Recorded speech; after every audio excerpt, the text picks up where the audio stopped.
All I'm offering is the truth, nothing more. Dr. Lothar von Blanksmith, an air space scientist, member of the Rocket Society, who lives near me, he's one of our ushers also. He told me that whenever he has a problem in the engineering department at Lockheed, where he does research work, relative to space projects, he stills the wheels of his mind and affirms quietly, "Infinite intelligence within me casts light on this project." And suddenly his mind is illuminated with the answer, which sometimes appears as a graph in his mind. Infinite intelligence within him responds to his requests. You must move mentally from the old patterns of thought, and in the realm of your own mind, dwell on the way you want things to be. If you want to go to San Francisco, you obviously must leave Los Angeles. Likewise, if you want to be a happy man, a joyous man, spiritual-minded man, a successful man, a prosperous man, you must leave behind, yes, the old grudges, peeves, negativity, and self-denunciation, and get a new self-image. Picture yourself as the man you want to be. Be faithful to the new image, and it will sink down by a process similar to osmosis to your subconscious mind, where it will gestate in the darkness, and after a while it will come forth in your experience as the joy of the answered prayer. You will become a new man in God, and you will go from glory to glory. Direct your mind joyously, positively, and definitely in the direction of advancement, promotion, achievement, and accomplishment. Move mentally and spiritually to establish in your mind a new residence wherein you may live in the mental atmosphere of achieving, accomplishing, and fulfilling your heart's desire. Your assumption that the new image of yourself is real, and you're sensing the reality of it in your mind, will cause your idea to gel within you, and thereby become a living fact. Don't go home or to work the same way every day. Don't read the same old newspapers all the time. Don't talk the same old way. Avoid the cliches of your everyday speech. Get a new set of friends. Get a new friend every day. Go home by a different route. You may perceive opportunities and values you never saw before. Think about everything and every person from the standpoint of the one power, and you will achieve and accomplish mighty things. Realize there is one power, one presence, one cause, one substance. Everything is made inside and out of it. God is, and all there is God.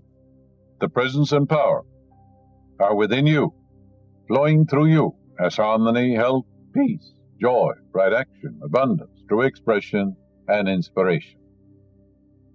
Realize you're a clear channel for the divine, and know that as you think and feel these truths, you will experience all the blessings of life. Make it a habit to meditate on the wonders of the infinite, and then marvelous things will happen in your life. Realize God is guiding you. There's right action in your life. The divine law and order govern your life. The divine peace fills your soul. Realize that God is love, and His love fills your soul now.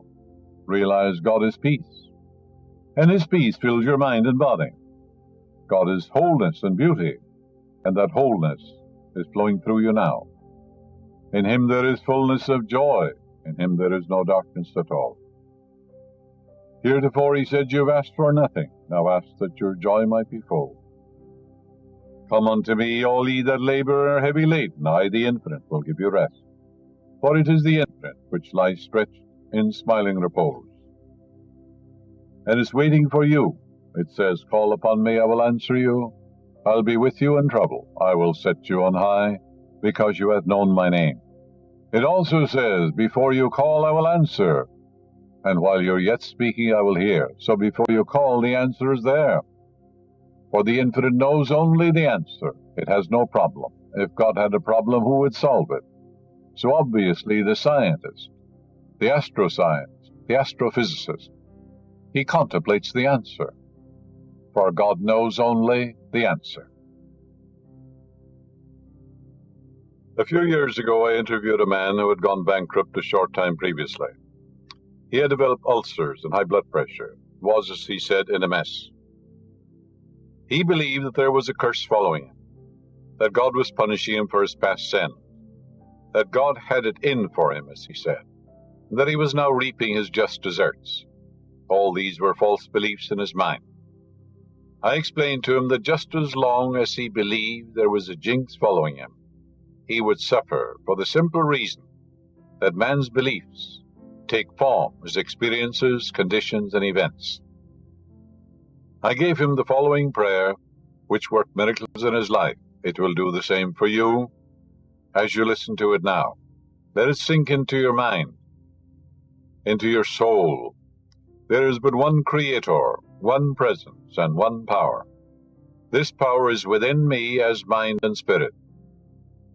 This presence moves through me as harmony, health, and peace.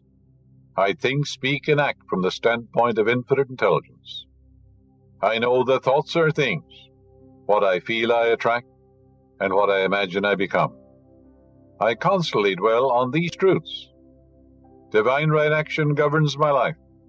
Divine law and order reign supreme, and operate in all phases of my life.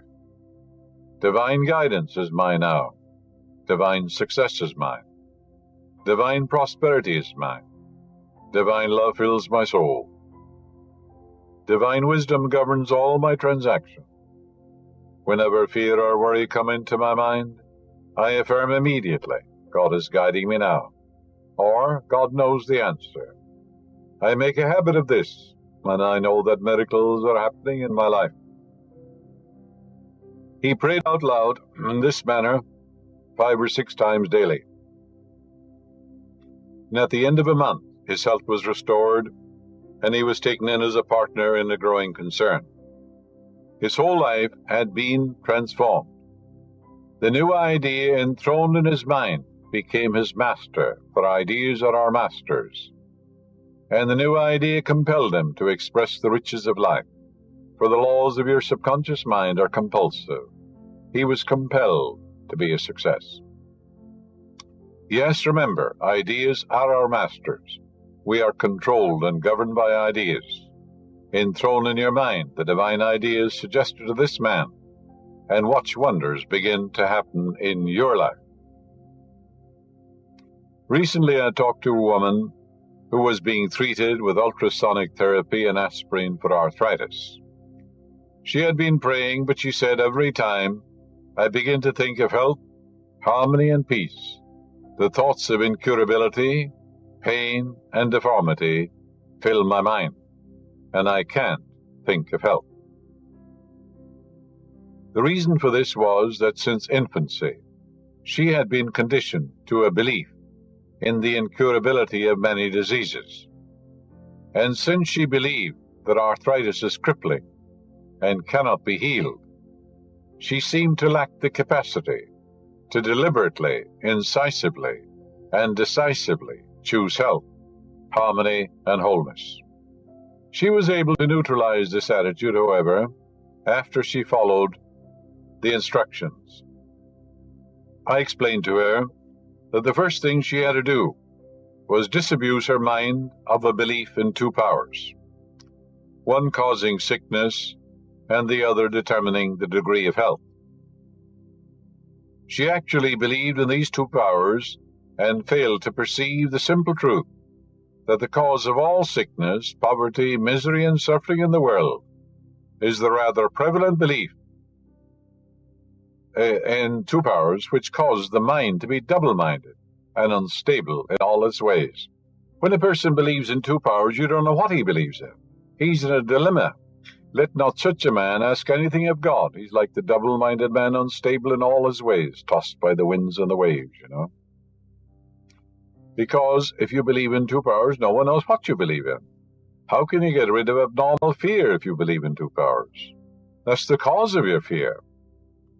She decided to get back on the beam, so to speak, and bringing her mental field of vision into focus, she affirmed boldly, I believe once and for all that there is but one supreme power, which is all wholeness, beauty, and perfection.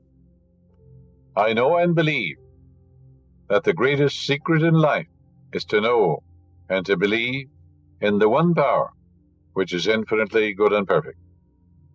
I consciously claim that the healing love of this power, which created me, is now dissolving all deposits in my body which do not belong there. I am a temple of the living God, and I glorify God in my body. As she continued in this prayer, her faith in the one power increased, and her belief in an evil power gradually diminished, until her conviction of the one supreme power reigned supreme in her mind. She continued with ultrasonic therapy, which is good, of course, and gradually her limbs became supple. All the calcareous deposits gradually disappeared, were eliminated. The edema subsided, and her body became a channel for the one presence and the one power, which always moves as beauty, love, and peace. Her enthronement of the one power in her mind and her belief that it was functioning in her body neutralized everything that contradicted this in her subconscious mind. A woman once told me about her wonderful philosophy of life. She had written a thesis called The Way of Life, all of which was very sound scientifically and true spiritually. Yet her personal life was chaotic. She had been divorced 4 times. Her age was 25. She was an alcoholic, and she was unable to pay the rent. And she wrote A Way of Life, which was very sound. I explained to her that her theories, postulates, and philosophical niceties must become embodied and made manifest in her experience. Otherwise, they were meaningless. In other words, her head knowledge had to become heart knowledge. That is to say, she had to assimilate and appropriate these truths until they became a living part of her, in the same way as a piece of bread becomes a part of your bloodstream and becomes a thought in your head. That's called transubstantiation. Her thoughts, theories, and ideas, while lovely, were not demonstrated in her body, her experience, or her character. The only way she could demonstrate her theories was to put them into practice in her life, which is exactly what she had failed to do. You know, you can get 100% in a metaphysical examination and be a failure in life, be confused and neurotic, and at the same time, be broke. Because it's from the surface, you see, it's from the intellect. No, these truths must be incorporated in your subconscious mind. They must become a living part of you, like an apple becomes your bloodstream. You eat an apple, it becomes tissue, muscle, and bone, doesn't it? You must eat these truths too, mentally speaking. Then you're compelled to express them. I gave her a pattern of prayer, and as she regularly and systematically filled her mind and heart with these truths, she became completely transformed. You see, these truths have to enter into your heart. And then, as a man thinketh in his heart, so is he, not in his head. So is he, and so does he become, and so does he express. The prayer I gave her is this: God is love, and his love fills my soul. God is peace, and his peace fills my mind and body. God is wholeness, beauty, and perfection, and that wholeness is my wholeness now. God is joy, and his joy is my joy, and I feel wonderful. The scientist puts forth a theory or a hypothesis, but before it is generally accepted as a scientific fact, it has to be validated objectively on the screen of space. Otherwise, it remains merely a theory. The thought, the idea, the truth you affirm must be made flesh. which mean they must be embodied in your experience. There can't be some airy nothing. You must demonstrate your religious beliefs in all area of your life. Faith without works is dead. You must demonstrate what you believe. So the 100% in the examination means nothing. Your sister, who probably doesn't know anything about it, is leading a marvelous life because she has a rugged faith in the goodness of God in the land of the living. She believes in success. She believes in health. Perhaps she doesn't know anything at all about the mind, but she's practicing it. A man recently said to me, if God exists, why doesn't he stop war and crime and wipe out disease? You've heard that old story, I suppose. It has whiskers on it. This same cries on the lips of many people. They don't seem to think at all. It has been that way down through the ages. Often you hear people cry, complain, whine, and say, why does God allow me to suffer so? Why did God visit the sickness on me? That's folderol, balderdash. It's just plain bunkum. Then they say, I'm so good. I follow all the rules and tenets of the church, and yet I'm suffering. I give candy to babies. I sing hymns in church. I read books, and all that. The answer is very simple. And it is that God, the universal power, which is infinite mind, infinite intelligence, and infinite life, indwells every man. And every time man thinks, he is using the creative power for good or for evil. You have volition, choice, initiative. Choose ye this day whom you will serve. All right. What are you thinking? Ralph Waldo Emerson said, man is what he thinks all day long. You're the thinker. You're responsible for you think. For as he thinketh in his heart, so is he, in the 23rd chapter of Proverbs. Occasionally I visit people in the hospital, and some say, why did this happen to me? I hate no one. Others say, God is punishing me. Why? I'm a good Christian, or I'm a good Jew, or something. Well, in him, in the God presence, there's no Greek or Jew, no bond or free, no Catholic or Protestant, no Hindu or anything else. Only the ever-flowing reality, flowing on forever. The God presence is completely impersonal, no respecter of person. The explanation to all this is very simple. If you think good, good follows. If you think evil, evil follows. Down through the ages, theologians have brainwashed and hypnotized people into believing that evil was caused by a devil with hoofs and horns, bat-like ears, and a pointed tail which stings. There's no such being. It comes out of the distorted, twisted, morbid minds of people. A sort of hideous monster that tempts us to do evil. There is no such thing. It's just plain ignorance. It's too stupid for words. It's a figment of the imagination. It's a projection of the distorted, twisted imagination of man. When we were very young, our minds were impressionable. We weren't capable of indulging in abstract reasoning. Therefore, we accepted these weird pictures which were suggested by our parents and others. Just the same as if you hypnotized a person and said to him, you now see a snake crawling across the room.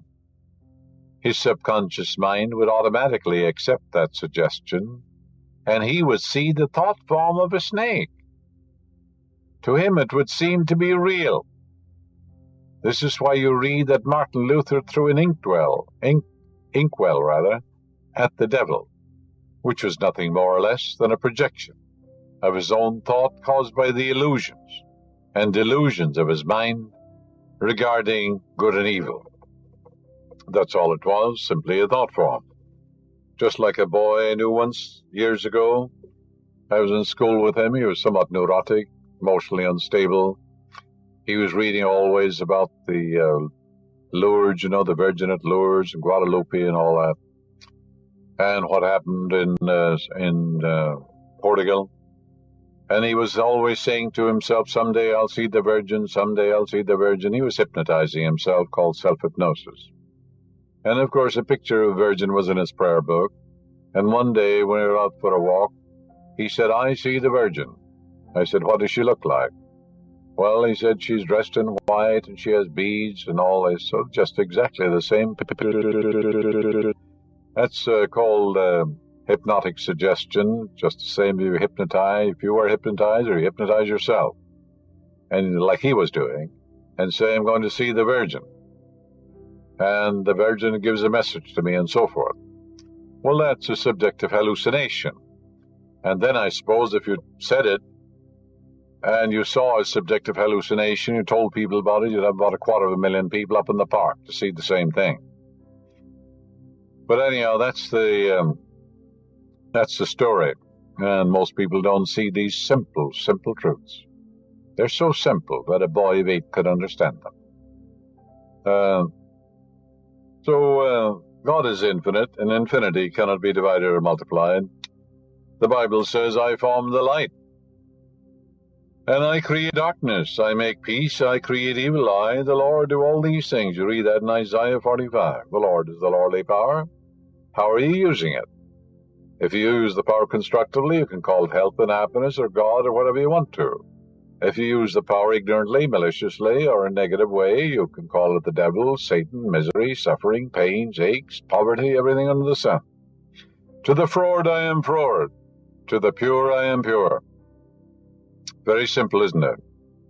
The Bible quotation that I just gave you dramatizes and portrays lucidly that there's but one power, which you can use to give you light, which means that that when called upon consciously by you, infinite intelligence will cast light on any problem. I form the light, I create darkness. If you say there's no way out, I'm in a dilemma, I'm all mixed up, I'm confused, you're creating darkness. When you say I'm stymied, I'm blocked, you're doing it. In him there is fullness of joy. In him there is no darkness at all. When you say there is no way out, it's hopeless, you're creating the darkness. I form the light and create darkness. I make peace and I create evil. I, the Lord, do all these things. Let lordly power within you, you do all these things. It depends on the way you use it. The God power is absolutely perfect. How are you using it? How are you using electricity? How are you using your mind? How are you using water? By your conscious decree, when you have adopted this mental attitude, you're simply saying, infinite intelligence does not weigh the way out. Then you're an atheist. If you say, I'm stymied, I'm blocked, there's no answer, I'm all confused, there's no way out of this jungle, you are saying infinite intelligence does not know the way out. And that moment you're an atheist. You say you may believe in God? No. If you believed in God, God is the infinite intelligence. You would believe God that created all things, created the desert, created the jungle, created all things, knows all and sees all. This God presence doesn't need a compass. It doesn't need anything. It's all wise. So there are millions of Christians or atheists because they say, well, my son is hopeless, he's incurable. They're saying God can't cure him. They say God made him from a cell, but the God who made him can't heal him. That moment you're an atheist. According to your belief, you see, he has done unto you. So, and according to your belief, you live in the darkness and confusion created by your own ignorance or misuse of the supreme power. You create peace by dwelling mentally in whatsoever things are true, lovely, noble, and godlike. You create evil in your experience by thinking negatively, viciously, and destructively. In other words, ask yourself this question: how am I using the one power? Yes, remember, it needs reiteration. When you use it constructively, harmoniously, and according to its nature, you may call it God in action. When you use it destructively, negatively, and contrary to its nature, you may call it the devil or Satan or something else. But you have to laugh at those people who talk about sorcery, black magic, Satan, worshipper of Satan, devil, and things of that nature. They have no power, friends. The only thing they do has compassion and just laugh, that's all. All the forces of nature may be used two ways. How can any man on the face of the earth become a new man and experience a new birth? or an inner transformation, except he understands the simple truth expounded here. Remember, you can never really grow and advance spiritually until you come to the absolute conviction that there is but one power. Now that's an absolute truth. And here's what Isaiah said. I am the Lord. That is my name.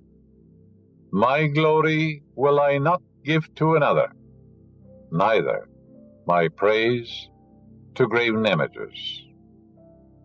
Yes, I am the Lord thy God, who brought thee out of the land of Egypt. Thou shalt worship no other gods. Thou shalt have no other gods before me. I am, and there is none else. And from the rising of the sun to the setting of the same, there is none else. Yes. So good and evil are in the mind of the individual. They're nowhere else. Whether the thing is good or bad depends on the use to which it is put, and the final analysis that is determined by the thought of man. Believe nothing you do not understand. Put it on the shelf of your mind, and say to yourself, my higher self sheds light on this subject. Believe nothing you don't understand. I want to say that again. I want to emphasize it. Put it on the shelf. Someone talks to you, tells you have to come back again and again and all that sort of thing to expiate for your karma. Well, it sounds kind of plausible and reasonable. So, well, I said that a lot of people don't think so. And say, well, I don't quite understand that, or it doesn't make sense to me, or it's contrary to the law of nature. But I'll put it on a shelf, and my higher self will reveal the answer. Now, you'll get the answer on that, if you do it in that simple way. Every belief tends to manifest itself. For example, if you believe you have to come back again and again to this plane to expiate for your sins, you're definitely placing yourself in chains of bondage and thraldom. Oh, yes, you are. You can't deny it or circumvent it, because whatever you believe in your subconscious mind comes to pass. Your subconscious doesn't take a joke. Therefore, you are placing yourself in thraldom, in misery, and in bondage, and you cannot grow spiritually. So why should you think along these lines?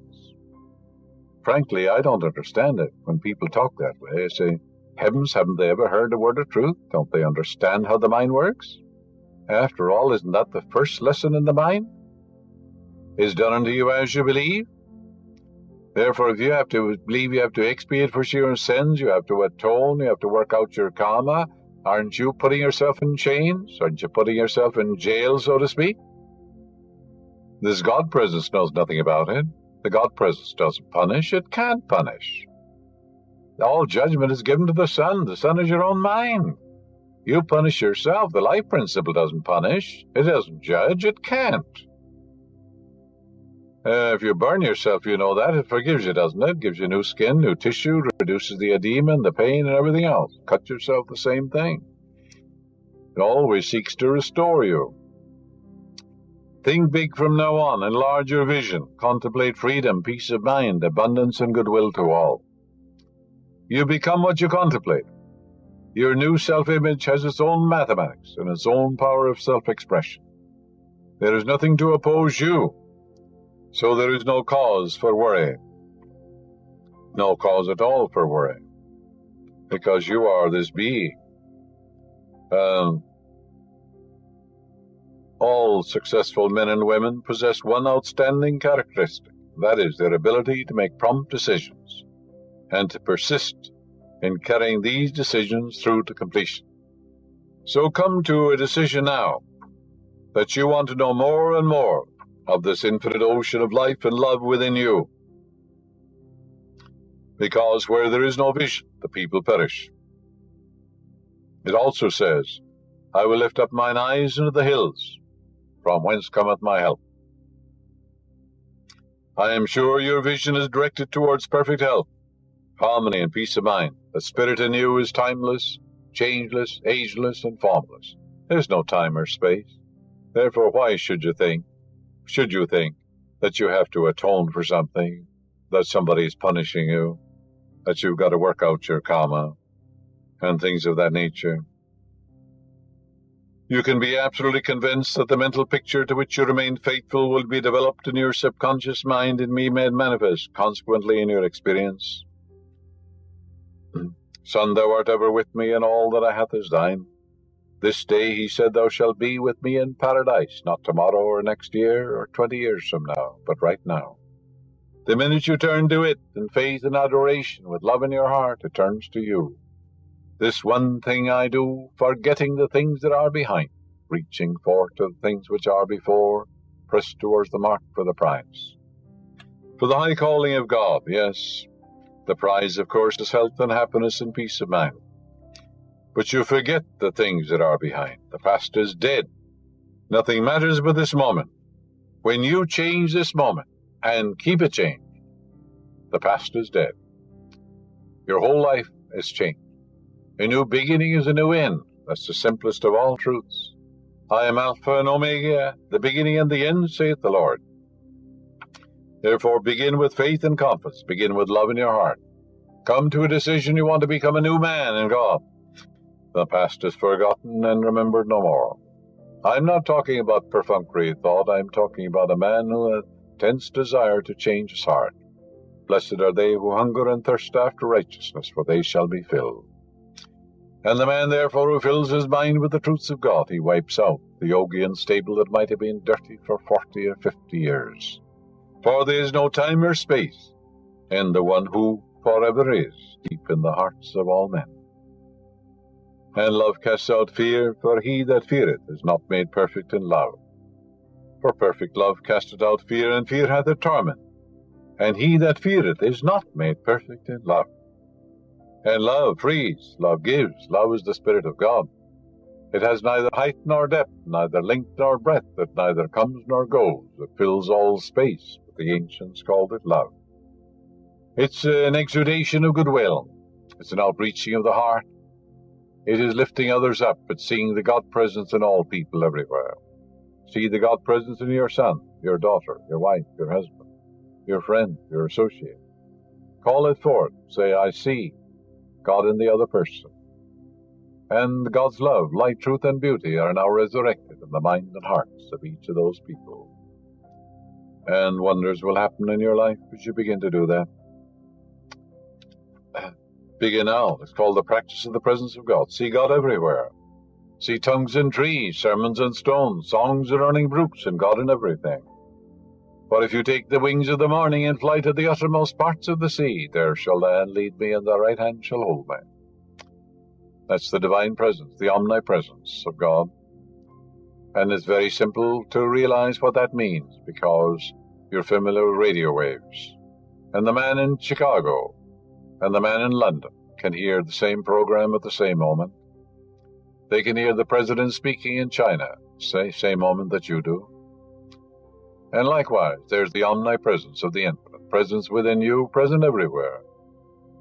You don't go over the seas to find it. The word is nigh in thy mouth and thy heart, to will and to do.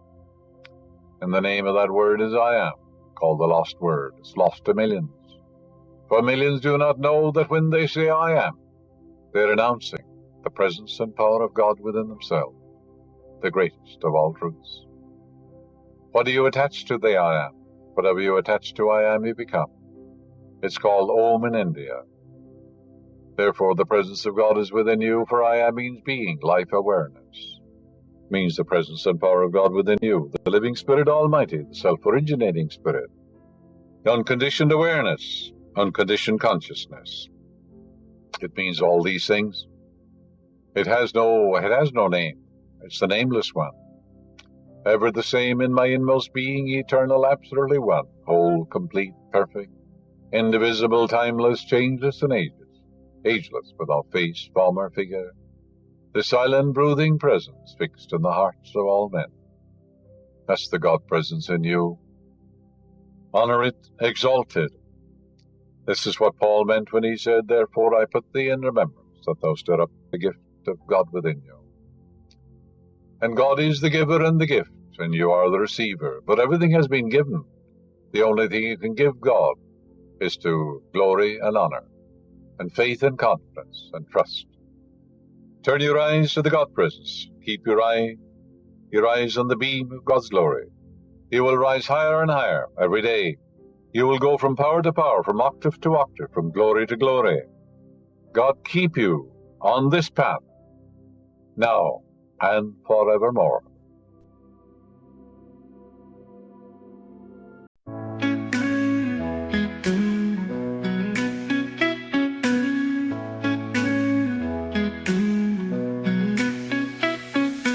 Sunrise, sky so bright,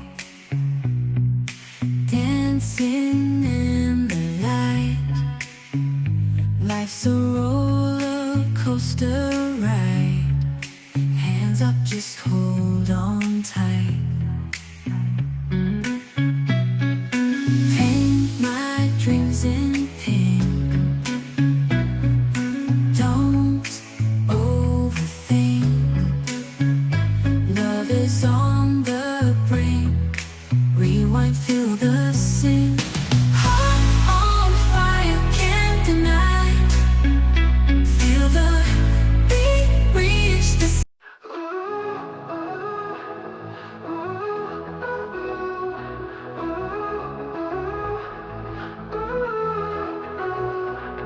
shadows in the alley, whispers down the street.